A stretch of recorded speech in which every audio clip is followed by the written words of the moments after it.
Close your eyes and imagine a world where silence is the most terrifying sound you can hear.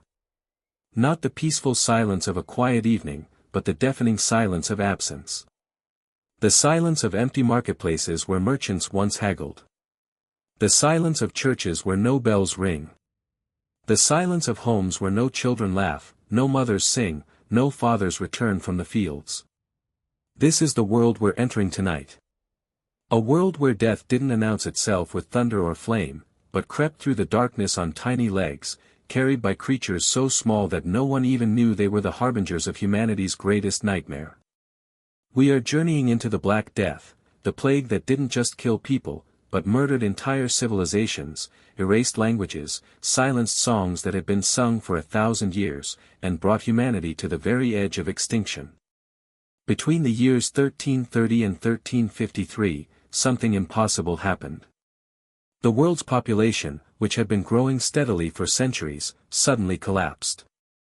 Roughly 200 million people vanished from the earth in just over 2 decades.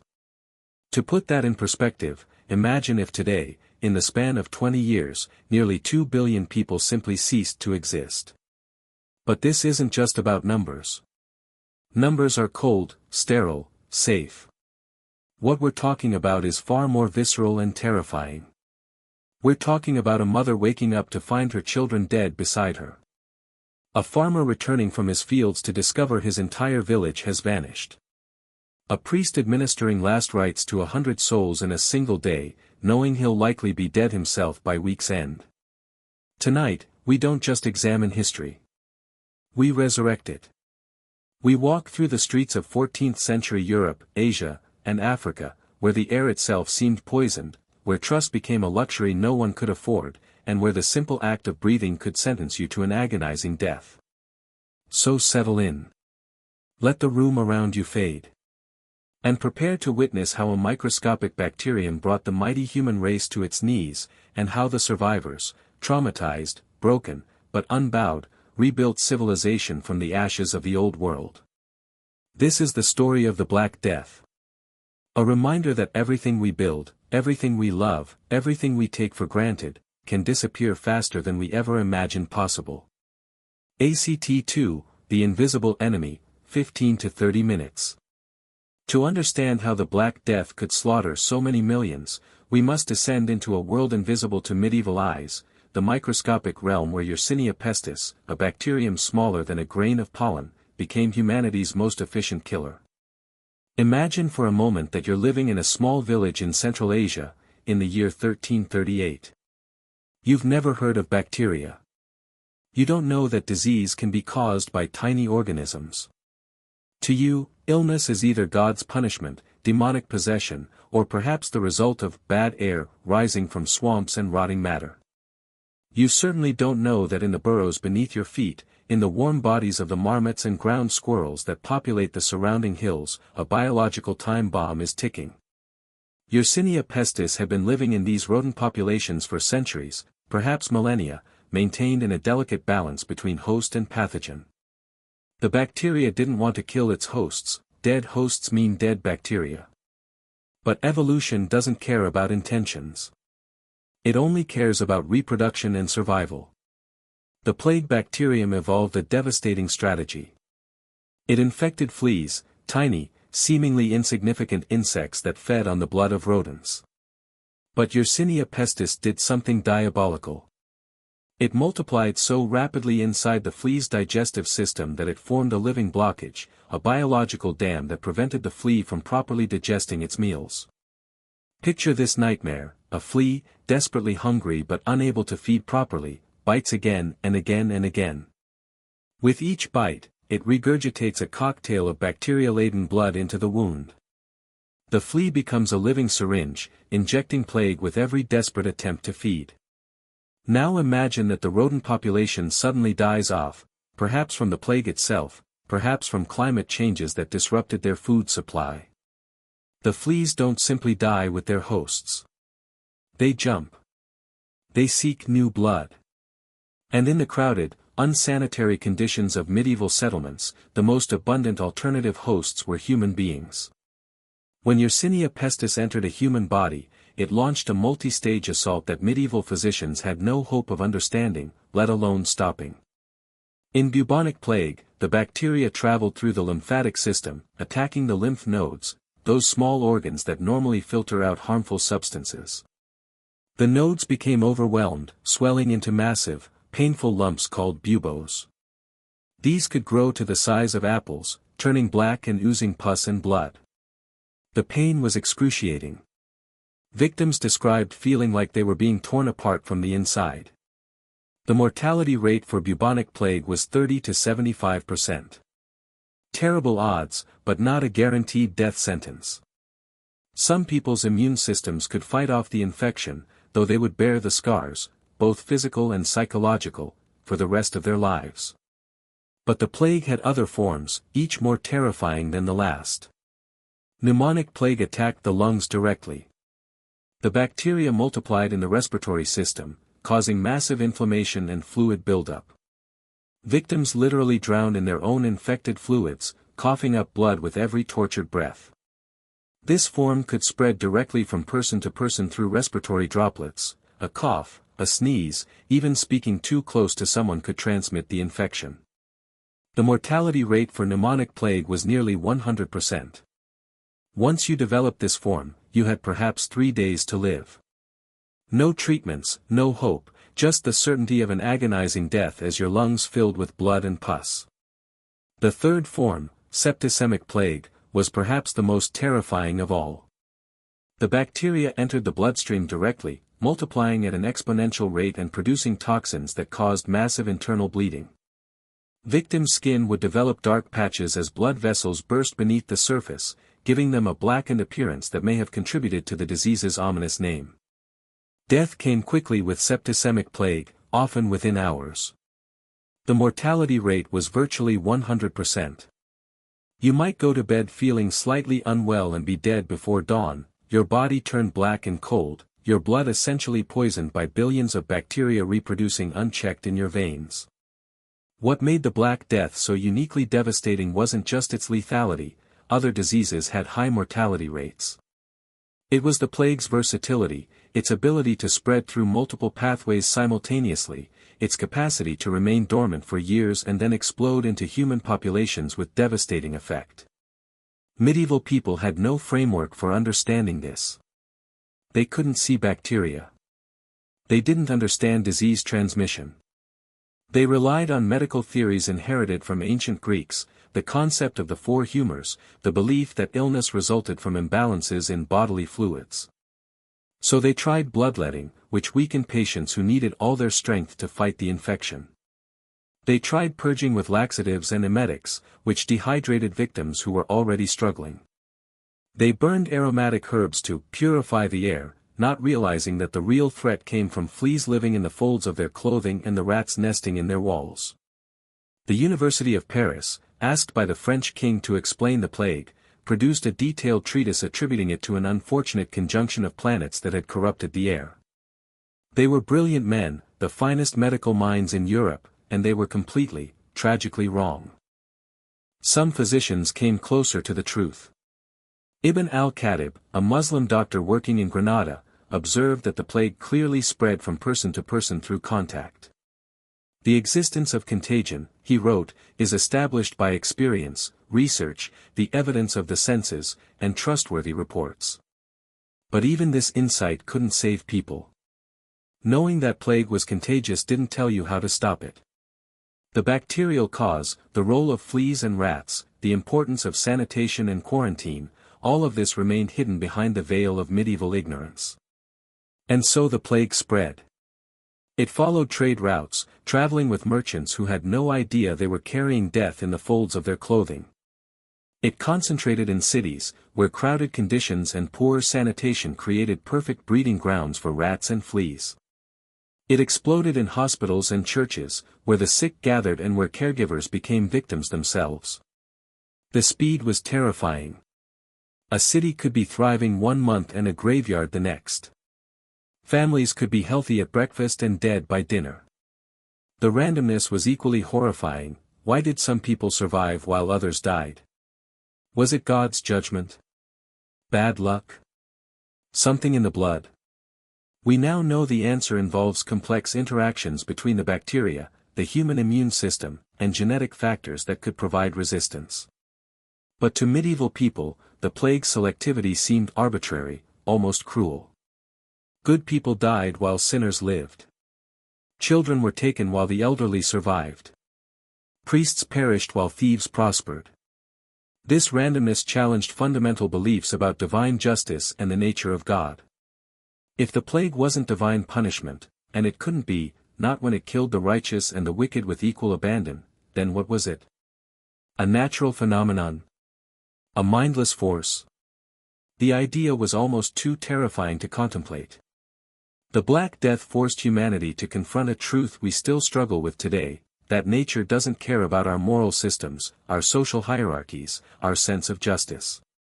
A bacterium doesn't distinguish between king and peasant, saint and sinner. It simply reproduces, seeking only to survive and multiply, indifferent to the suffering it causes. This was the invisible enemy that brought humanity to its knees. Not an army, not a conqueror, not even a visible threat, just a microscopic organism, multiplying in the darkness, spread by creatures too small to swat away, killing with an efficiency that no human army could match. And it was coming. ACT 3, the world collapses, 30 to 45 minutes. October 1347. 12 ships limp into the harbor of Messina, Sicily. Those who approach the docks are met with a scene from a nightmare. The ships are filled with the dead and dying, sailors with blackened skin, oozing sores, and eyes that no longer see. The few still alive beg for help, for water, for mercy. The Sicilian authorities, horrified, order the ships to leave immediately. But it's too late. The Black Death has arrived in Europe, and the continent will never be the same. Imagine being a resident of Messina in those first terrible days. Rumors spread faster than the disease itself, ships from the east, filled with death. Strange sickness, unlike anything the physicians have seen. People healthy in the morning, dead by evening. Bodies piling up faster than graves can be dug. At first, you might think it's just a local outbreak. Maybe it will pass. Maybe the authorities will contain it. But then you hear that the plague has spread to the countryside. That it's appeared in nearby towns. That it's moving north, toward the great cities of Italy. By December, the plague has reached Genoa and Venice, two of Europe's wealthiest and most populous cities. These urban centers, with their crowded streets and bustling trade networks, become incubators for the disease. The plague doesn't just arrive, it explodes. Florence, that jewel of Renaissance culture, loses 60% of its population.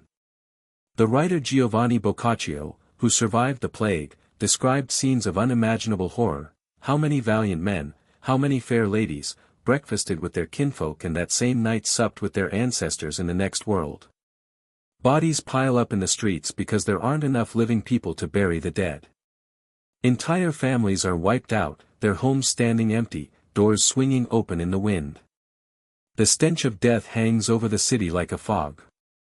Wild dogs and pigs roam the streets, feeding on corpses that no one dares to touch. The psychological impact is almost as devastating as the physical death toll. People watch their loved ones die in agony, helpless to save them. Parents abandon their children. Children flee their parents. Priests refuse to administer last rites, fearing infection. The social bonds that held communities together simply dissolve under the pressure of overwhelming mortality. In some cities, authorities dig massive plague pits, trenches where hundreds or thousands of bodies are thrown without ceremony or individual graves. The dead are piled in layers, lime spread between them to slow decomposition, then covered with dirt. No prayers, no markers, no dignity. Just disposal of the dead as quickly as possible to prevent further contamination. The plague spreads across Europe with terrifying speed. It reaches France by January 1348, moving up the Rhône Valley toward Paris. England is struck in June 1348, the disease arriving at the port of Melcombe Regis and spreading rapidly across the country. By September, London is in crisis. By winter, the plague has reached Scotland. Spain, Germany, Scandinavia, one by one, every region of Europe falls to the plague. Some areas are hit particularly hard. Barcelona loses 60% of its population. Hamburg loses half its people. In some small villages, literally everyone dies, leaving ghost settlements that slowly crumble back into the landscape. The speed of the spread is unprecedented. In just 5 years, from 1347 to 1352, the plague traverses the entire continent. This isn't because people are traveling faster or farther than before, it's because the plague can survive in multiple hosts, spread through multiple pathways, and remain dormant before suddenly erupting. Trade networks that had brought prosperity now bring death. Ships carry infected rats. Merchants carry infected fleas in their clothing. Pilgrims traveling to religious shrines spread the disease from town to town. The very features of medieval life that had made European civilization possible, trade, religious pilgrimage, urban growth, become vectors for disaster. The plague also devastates rural areas, with consequences that will reshape European society for centuries. Medieval agriculture depended on intensive human labor. When plague strikes rural communities, entire villages can be wiped out in weeks. Fields go unharvested. Livestock dies from neglect. The food supply chain that supports urban populations collapses. In England, roughly 40 to 60% of the population dies. Nearly 3,000 villages that had existed for centuries are completely abandoned. The landscape itself changes as cultivated fields return to wilderness, as forests reclaim land that had been farmed for generations. The social order begins to crumble. The feudal system, built on a delicate balance of land, labor, and loyalty, can't survive such massive population loss. Peasants who survive find themselves in unprecedented demand. They can negotiate better wages, refuse unfavorable terms, even move between employers, freedoms that would have been unthinkable before the plague. The nobility tries to maintain the old system through force and legislation. England passes the Statute of Labourers in 1351, attempting to freeze wages at pre-plague levels. But economic reality defeats legal fiction. With labor so scarce, employers pay whatever it takes to get workers, regardless of what the law says. The Catholic Church suffers devastating losses. Priests and monks, who continue ministering to the sick even as the disease spreads, die at rates higher than the general population. Entire monasteries are wiped out. The Diocese of Winchester loses nearly half its priests. Some parishes are left without spiritual leadership for years. This decimation of the clergy has profound consequences. The Church had been the dominant intellectual and spiritual institution in medieval Europe. Now its authority is shaken. If priests can't protect their flocks, if prayers don't stop the plague, if the righteous die alongside the wicked, then what does that say about the Church's claims to exclusive religious authority? Some people respond with intensified religious devotion. Flagellant movements sweep across Europe, with penitents traveling from town to town, whipping themselves bloody in public displays of penance. They believe the plague is divine punishment for humanity's sins, and that only extreme self-mortification can appease God's wrath. Others respond with skepticism or despair. If God allows such suffering, is he truly benevolent? If he can't or won't stop the plague, is he truly all-powerful? These questions, whispered in the darkness of plague-ridden cities, plant seeds of doubt that will eventually flower into the Protestant Reformation. The plague also triggers waves of violence and scapegoating. Jews are blamed for causing the plague through well poisoning and other alleged crimes. In Strasbourg, 2,000 Jews are burned alive in their cemetery on Valentine's Day, 1349. In Mainz, 6,000 Jews are killed in a single day. Entire Jewish communities in the Rhineland are wiped out, not by the plague, but by their Christian neighbors. This violence is partly religiously motivated, but also economically driven. Many Christians owe money to Jewish moneylenders. The plague provides a convenient excuse to eliminate these debts along with the creditors. Property of murdered Jews is confiscated and distributed, providing material incentive for massacre. The psychological toll on survivors is immense. People live in constant fear, watching for the telltale signs of infection, fever, swelling, dark spots on the skin. Trust evaporates. Families isolate themselves. Neighbors avoid each other. The social fabric that holds communities together frays and tears. Some people respond with hedonism. If death can come at any moment, why not enjoy life while you can? Boccaccio's Decameron depicts young people fleeing plague-ridden Florence and entertaining themselves with storytelling, feasting, and romance.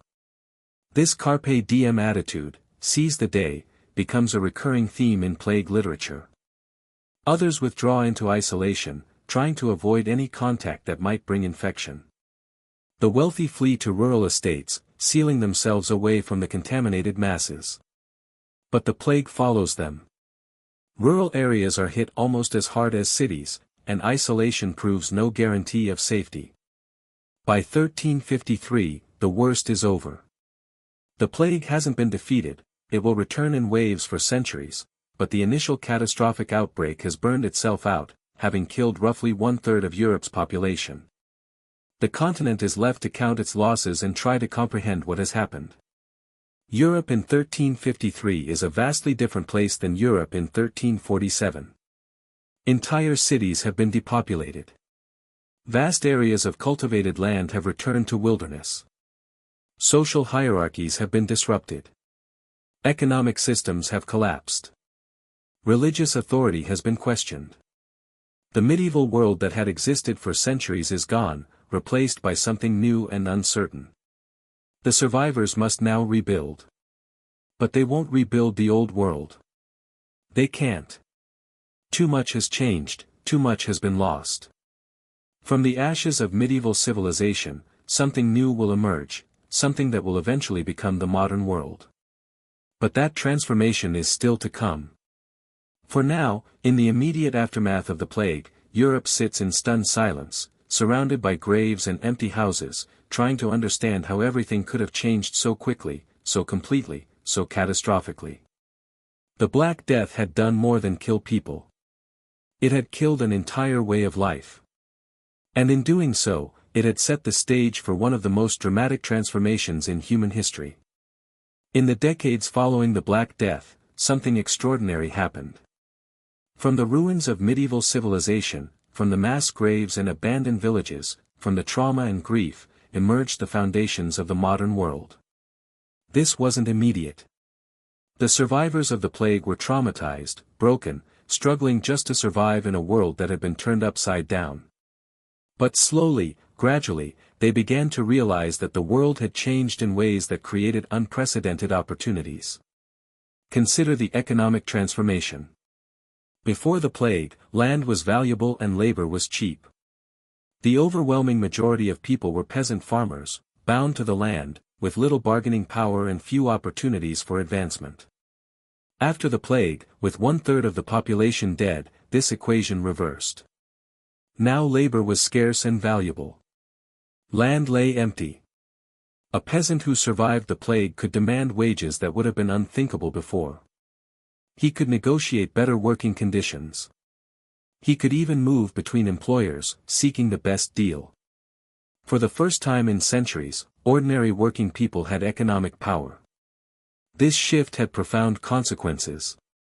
The feudal system, built on binding peasants to the land and extracting their labor through obligation rather than payment, simply couldn't survive.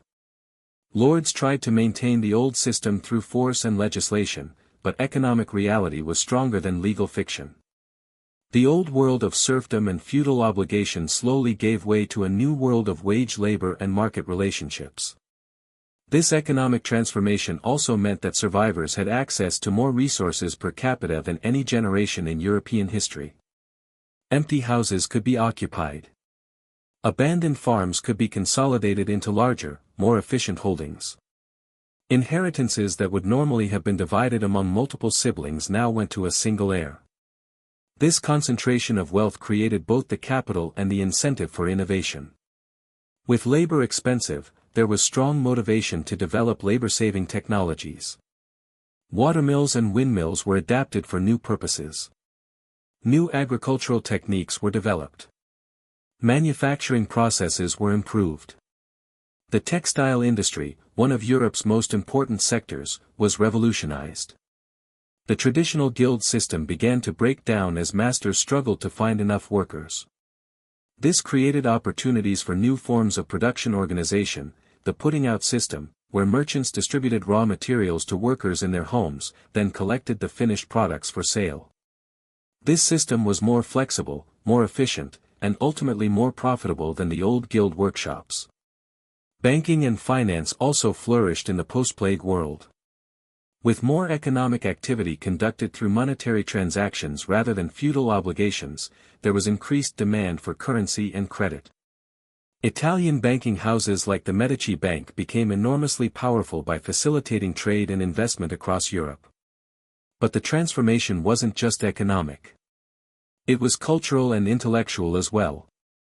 The plague had shattered confidence in traditional authorities. Medieval physicians, with all their learning and prestigious degrees, had been helpless to stop the disease. Priests and prayers had proved no protection. Kings and nobles had died just as easily as peasants. If these authorities couldn't protect people from catastrophe, then perhaps their claims to special wisdom and power were false. This crisis of authority created space for new ideas. The humanist movement that emerged in 14th and 15th century Italy turned away from abstract theological speculation and focused instead on human experience, emotion, and achievement. Scholars like Petrarch and Boccaccio studied classical texts not for religious instruction, but for insights into human nature and human potential. This shift toward humanism was directly influenced by the plague experience. The pandemic had made human mortality impossible to ignore, but it had also demonstrated human resilience and creativity. The survivors had rebuilt their world, often improving upon what had existed before.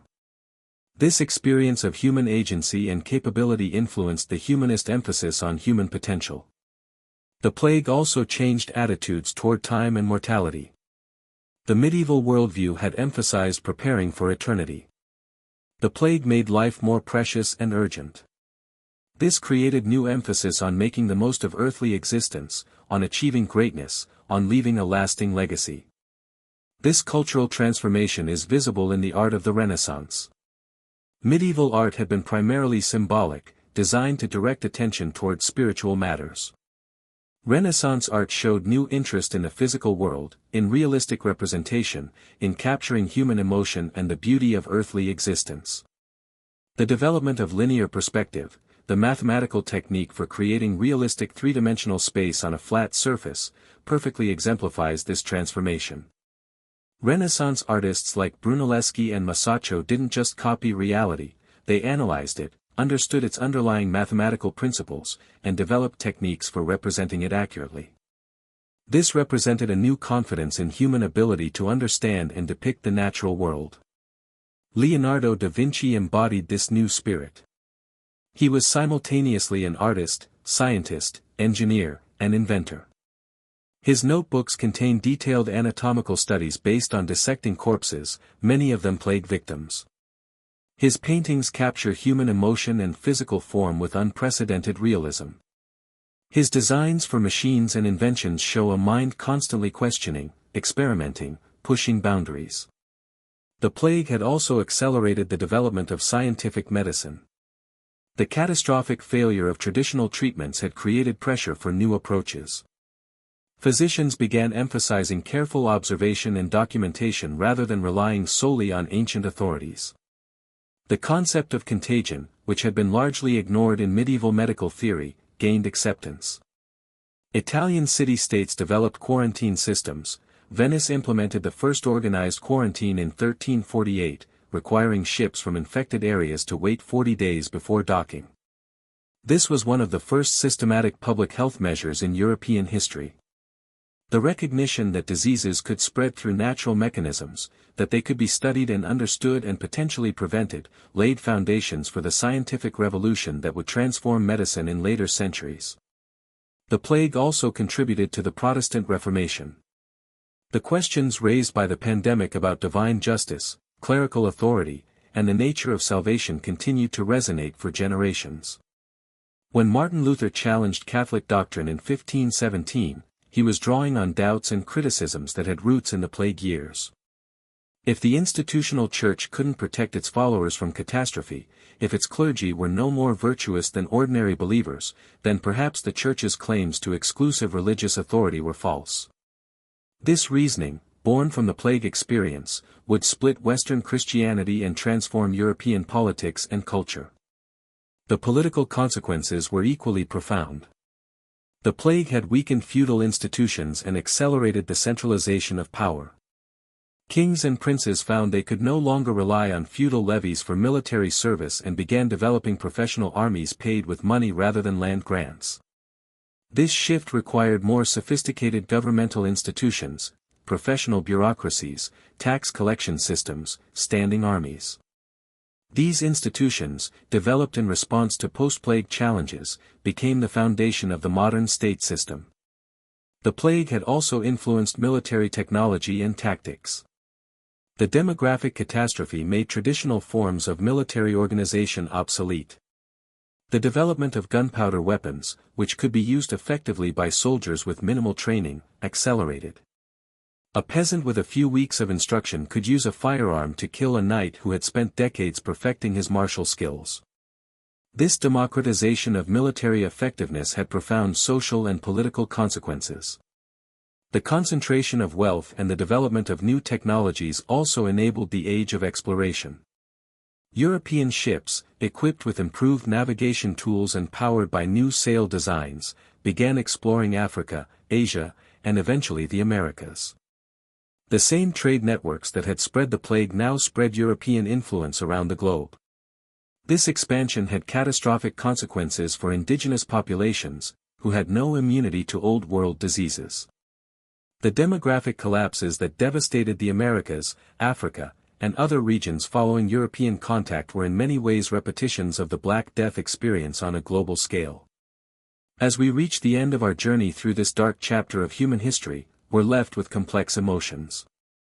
The Black Death was an unimaginable catastrophe that caused suffering on a scale difficult to comprehend. Yet it also catalyzed transformations that shaped the modern world. The plague taught humanity that traditional authorities can fail, that social systems can collapse, that everything we take for granted can vanish overnight. But it also demonstrated human resilience, adaptability, and capacity for renewal. The survivors of the Black Death didn't just rebuild their world, they reimagined it. They questioned old assumptions, developed new institutions, and created new forms of knowledge. From their trauma emerged the Renaissance, the scientific revolution, modern capitalism, and many other features of our contemporary world. This dual legacy, catastrophe and transformation, death and rebirth, remains relevant today. We face our own global challenges: climate change, emerging diseases, technological disruption, social inequality. Like our ancestors in the 14th century, we must grapple with uncertainty, adapt to rapid change, and find ways to build a better world from the ruins of old certainties. The COVID-19 pandemic reminded us that infectious diseases remain a threat. While modern medicine prevented the catastrophic mortality of the Black Death, the pandemic still disrupted global systems and forced societies to adapt rapidly. The parallels are striking, but so are the differences. We identified the pathogen quickly, developed vaccines in record time, and coordinated international responses in ways our medieval ancestors could never have imagined. The Black Death stands as both warning and inspiration. It warns us of our vulnerability, of how quickly our achievements can be threatened by forces beyond our control. But it also inspires us with the example of human resilience, of our capacity to survive, adapt, and ultimately transcend even the most devastating catastrophes. The plague that wiped out half of humanity also paradoxically helped create the conditions for humanity's greatest flourishing. The greatest catastrophe in human history became a catalyst for renewal and growth.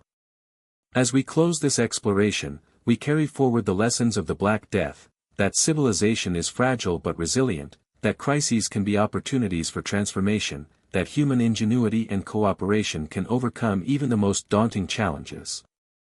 The Black Death ended more than 6.5 centuries ago, but its shadow still stretches across our world.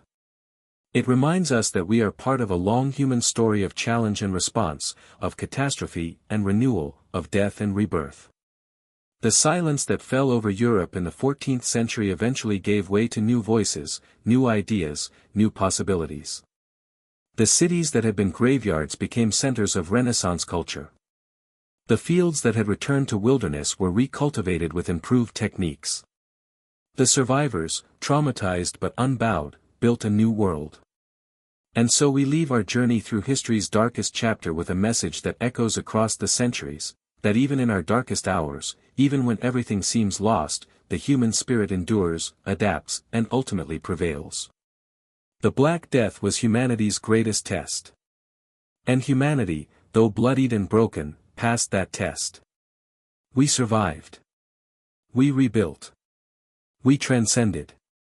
That is the final lesson of the plague that wiped out half of humanity, that the other half possessed an extraordinary capacity for survival, adaptation, and renewal that no catastrophe, however devastating, could destroy. The darkness has been explored. The lessons revealed. The story told. And in the end, it is a story not of death, but of life, of humanity's remarkable ability to rise from the ashes and build something new, something better, something that honors both those who were lost and those who survived to carry civilization forward into a new dawn.